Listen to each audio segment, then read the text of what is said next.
Hello students, कैसे हैं आप लोग। मैं रोहित सर एक बार पुनः अपने नए वीडियो के साथ आप सभी का स्वागत करता हूं। इस बार अपने वीडियो में मैंने आप लोगों के लिए लाया है क्लास 10th बोर्ड एग्जामिनेशन 2022 का प्रश्न पत्र और उसका हल, जो कि जैक बोर्ड में पूछा गया है। और 2022 में जो MCQ टाइप क्वेश्चन था टर्म 1 की परीक्षा में, आप इन प्रश्नों को अच्छी तरह देखें और हल करें, ताकि आपको पता चले कि परीक्षा में किस तरह के क्वेश्चन पूछे जाते हैं, और यह निश्चित रूप से आपको अपनी तैयारी के लिए लाभदायक सिद्ध होगा। आइए हम लोग देखते हैं science class 10th term 1 exam. इसमें पहला प्रश्न हम लोग आते हैं। इसमें प्रश्न में आने से पहले हम लोग देखेंगे कि OMR शीट पर सबसे पहले हम लोग को जो भी है विवरण भर देना है, और उसमें निर्देश दिया हुआ है कि इस प्रश्न में 40 प्रश्न दिया हुआ है जो मल्टीपल चॉइस क्वेश्चन है। सभी प्रश्न अनिवार्य हैं और सभी का मान 1 अंक है।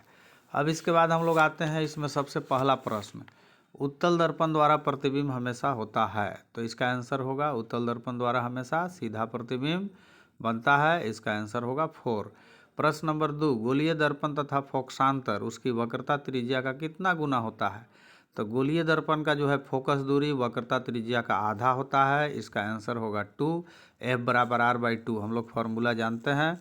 तीसरा, अवतल दर्पण की फोकस दूरी होती है।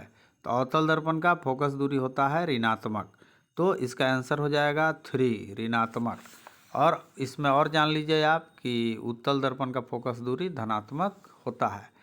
तो हम लोग आगे बढ़ते हैं। प्रश्न नंबर 4, हजामती दर्पण के रूप में किस दर्पण का उपयोग किया जाता है। इसमें हम लोग जानते हैं कि शेविंग दर्पण के रूप में हम लोग अवतल दर्पण का उपयोग करते हैं। इसका सही आंसर है 1।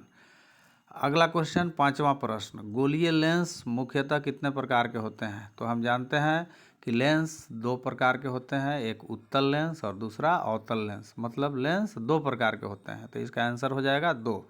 छठा प्रश्न, उत्तल लेंस द्वारा वास्तविक आवर्धित प्रतिबिंब बनता है जब वस्तु की स्थिति हो। तो उत्तल लेंस द्वारा वास्तविक और आवर्धित प्रतिबिंब तब बनता है जब वस्तु को हम फोकस और प्रकाशीय केंद्र के बीच रखते हैं। तो इसका आंसर हो जाएगा 3, छठा का, लेंस और फोकस के बीच। लेंस मतलब उस लेंस का जो प्रकाशीय केंद्र है उसी का हम लोग अथी रखेंगे, तो लेंस और फोकस के बीच रखते हैं। यहाँ पर होना चाहिए था प्रकाशीय केंद्र और फोकस के बीच, लेकिन मिलता जुलता आंसर इसका 3 है, इसलिए हम इसको 3 में टिक मारेंगे। 7वां प्रश्न आते हैं, जब प्रकाश की किरण हवा से कांच में जाती है तो वह मुड़ जाती है। हम जानते हैं कि प्रकाश की किरण जब विरल से सघन माध्यम में जाती है तो अभिलंब की ओर मुड़ जाती है। तो यहाँ पर यह अभिलंब की ओर मुड़ जाएगी। 7वां का आंसर हो जाएगा 3। 8वां, लेंस की क्षमता का एसआई मात्रक क्या है। तो लेंस की क्षमता का एसआई मात्रक डायोप्टर है। इसका आंसर होगा 4। 9वां नंबर प्रश्न, हमारे नेत्र में लेंस होता है। तो हम जानते हैं कि हमारे नेत्र में प्रोटीन का बना हुआ उत्तल लेंस होता है। इसका आंसर हो जाएगा 2। 10वां प्रश्न, आँख के लेंस की वक्रता त्रिज्या को नियंत्रित करता है। तो लेंस की वक्रता त्रिज्या या फोकस दूरी को नियंत्रित करने का कार्य पक्षमाभी मांसपेशियों द्वारा किया जाता है, और ये इसका आंसर होगा 10वां का 3। तो 11 नंबर, अस्पष्ट दृष्टि की अधिकतम दूरी कितनी होती है। अस्पष्ट दृष्टि की अधिकतम दूरी होती है अनंत, और इसका अल्पतम दूरी होता है 25 सेंटीमीटर। तो यहाँ पर कंफ्यूज आप लोग न करेंगे, अधिकतम दूरी पूछ रहा है तो इसका आंसर होगा अनंत। 11 का हो जाएगा सही विकल्प 4। 12 नंबर, अवतल लेंस के चश्मे का उपयोग किस दृष्टि दोष को दूर करने में किया जाता है। तो अवतल लेंस के चश्मे का उपयोग हम लोग निकट दृष्टि दोष को दूर करने में करते हैं। 12वां का आंसर हो जाएगा 1। तो 13 नंबर, तारे का टिमटिमाना प्रकाश की किस घटना को दर्शाता है। वास्तव में तारे का टिमटिमाना जो है वायुमंडलीय अपवर्तन के कारण होता है, तो इसलिए वायुमंडलीय अपवर्तन तो इसमें नहीं दिया हुआ है, लेकिन प्रकाश का अपवर्तन दिया हुआ है। इसका सही विकल्प हो जाएगा प्रश्न 2, 13वां का दूसरा। अब आ जाते हैं 14 नंबर, किसी अभिक्रिया में भाग लेने वाले पदार्थ क्या कहलाते हैं। तो किसी अभिक्रिया में भाग लेने वाले पदार्थों को हम क्या कहते हैं, अभिकारक कहते हैं। तो 14 का हो जाएगा 14 का हो जाएगा 3। आप देखिए यहाँ से 13 प्रश्न फिजिक्स से पूछा है, 14वां से केमिस्ट्री स्टार्ट हो गया। और 13 जो प्रश्न फिजिक्स से पूछा है उसमें 2 चैप्टर से प्रश्न पूछा गया है। एक है प्रकाश का परावर्तन और अपवर्तन लेसन 10, और दूसरा है मानव नेत्र और रंग बिरंगा संसार। इन दोनों चैप्टर को अच्छी तरह से आप देखेंगे ताकि सभी ऑब्जेक्टिव प्रश्न हल किए जा सकें। अब आइए 14 नंबर प्रश्न, किसी अभिक्रिया में भाग लेने वाले पदार्थ क्या कहलाते हैं? तो ये अभिकारक कहलाते हैं, आंसर होगा 3। 15 नंबर समीकरण CaCO3 ऊष्मा CaO + CO2 यह किस प्रकार की अभिक्रिया है? तो यह वियोजन अभिक्रिया है, इसका सही विकल्प हो जाएगा 2। श्वसन कैसी रासायनिक अभिक्रिया है? 16वां प्रश्न, इसका आंसर होगा श्वसन एक ऊष्माक्षेपी अभिक्रिया है, तो इसका विकल्प हो जाएगा 1। 17 नंबर प्रश्न, निम्नलिखित में कौन सी अभिक्रिया नहीं होगी? हम जानते हैं सक्रियता श्रेणी में जो कम क्रियाशील तत्व है वह अधिक क्रियाशील तत्व को नहीं हटा पाता है, तो इसका सही आंसर हो जाएगा 17वां का 2। ZnSO4 + Cu यह अभिक्रिया नहीं होगी क्योंकि कॉपर कम क्रियाशील है Zn से। 18 निम्नलिखित में से कौन संतुलित समीकरण है? संतुलित समीकरण इसमें दूसरा है 3Fe + 4H2O Fe3O4 + 4H2, और इसमें बाकी सभी समीकरण जो है असंतुलित हैं। 19 नंबर प्रश्न आते हैं, अभिक्रिया ZnO + C arrow Zn + CO में किसका उपचयन हो रहा है? उपचयन ऑक्सीजन का जुड़ना उपचयन हो रहा है। हम देख रहे हैं कि कार्बन अकेले था, अब वो CO हो गया, मतलब कार्बन में ऑक्सीजन जुड़ गया, यहाँ पर कार्बन का उपचयन हो रहा है, इसका सही विकल्प होगा 2। 20 नंबर, कौन सा पदार्थ लाल लिटमस पत्र को नीला कर देता है? हम जानते हैं कि जो क्षार है वह लाल लिटमस पत्र को नीला कर देता है, इसका दूसरा होगा सही विकल्प 20वां का। 21वां, निम्नलिखित में से कौन दुर्बल अम्ल है? तो दुर्बल अम्ल वह अम्ल होता है जो जल में कम मात्रा में हाइड्रोजन आयन देता है। इस जो विकल्प दिया हुआ है ये सब HCl HNO3 और H2SO4 प्रबल अम्ल है, तो चौथा है CH3COOH एसिटिक अम्लीय है, ये एक दुर्बल अम्ल है, तो 21 का आंसर हो जाएगा 4 नंबर। 22, अम्ल के जलीय विलयन में उत्पन्न होता है, तो हम जानते हैं कि किसी अम्ल को जब जल में डालते हैं तो वह हाइड्रोजन आयन देता है H+, इसलिए 22वां का आंसर हो जाएगा फर्स्ट H+। 23वां, दही में कौन सा अम्ल पाया जाता है? तो हम जानते हैं कि दही में लैक्टिक अम्ल पाया जाता है। इसमें और भी बहुत सारा क्वेश्चन है कि कौन सा अम्ल पाया जाता है, अम्ल क्षारक और लवण, उसको भी आप लोग याद कर लेंगे। यहाँ पर 23वां प्रश्न का सही विकल्प होगा 2। 24वां प्रश्न, अम्लीय विलयन का pH मान कितना होता है?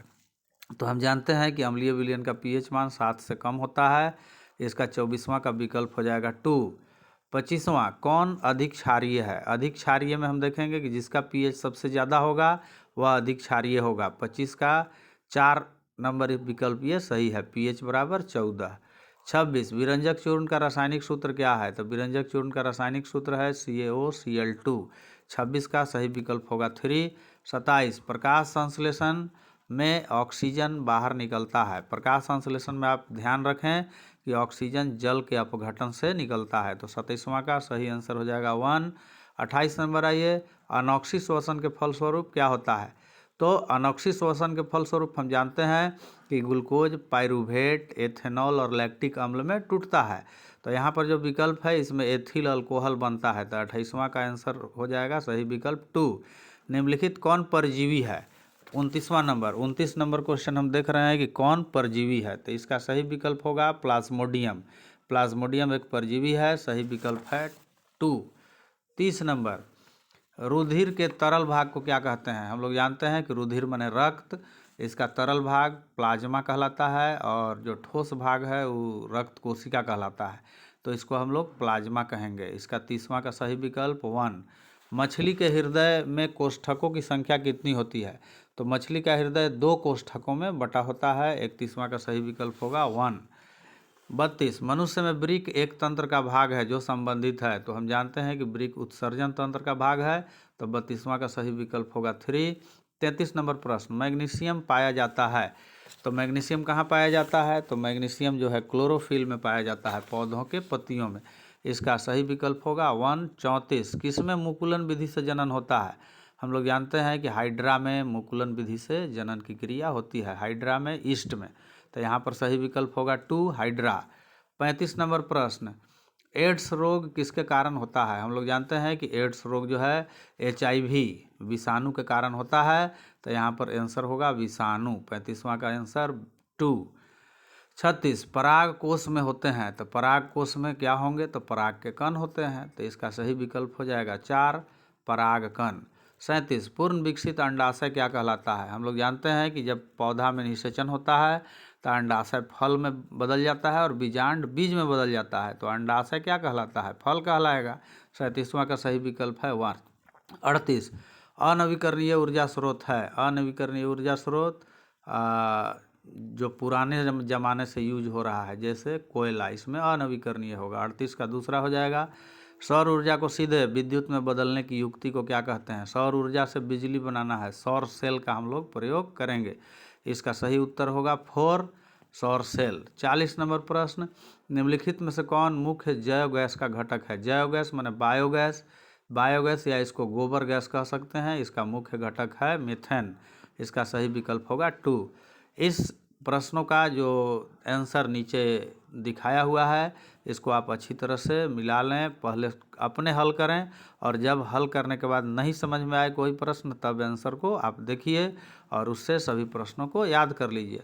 तो इस तरीक़ा से आप जब सभी प्रश्नों को हल कर लेंगे तो आपको पता चलेगा कि किस चैप्टर से किस तरह का क्वेश्चन पूछा जा रहा है और आपको तैयारी में सहूलियत होगी। अंत में मैं आप सबों से एक बार आग्रह करता हूं कि अगर इस वीडियो से अगर आपको लाभ हो रहा हो तो आप निश्चित रूप से इसको लाइक करें, सब्सक्राइब करें और अपने दोस्तों के बीच शेयर करें, ताकि अधिक से अधिक उन्हें भी लाभ हो सके। अगले वीडियो में मैं पुनः हाजिर होऊंगा नए विषय के साथ। तब तक के लिए धन्यवाद।